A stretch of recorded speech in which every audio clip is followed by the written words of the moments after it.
టారిఫ్ల తర్వాత అమెరికాకి ఎగుమతులు తగ్గుతాయి అనుకుంటే ఎగుమతులు పెరిగినాయట.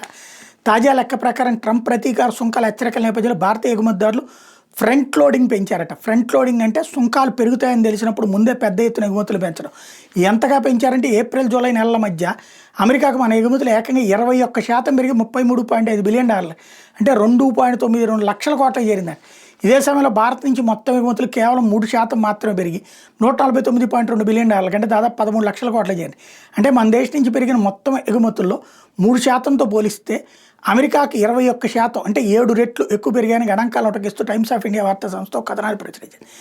ఏప్రిల్ జూలై నడుమ ఎగుమతులతో పోలిస్తే ఒక్క జూలై నెలలోనే భారత్ నుంచి ఎగుమతులు భారీగా పెరిగాయని గణాంకాలు చెబుతున్నాయి. ఉదాహరణకి జెమ్స్ అండ్ జ్యువెలరీ రంగంలో ఎగుమతులు జూలైలో 28% మేర పెరిగాయి.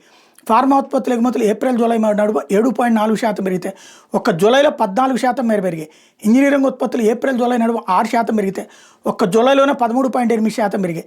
ప్లాస్టిక్ ఉత్పత్తుల ఎగుమతులు జూలైలో 4.4% మేర పెరిగినాయి.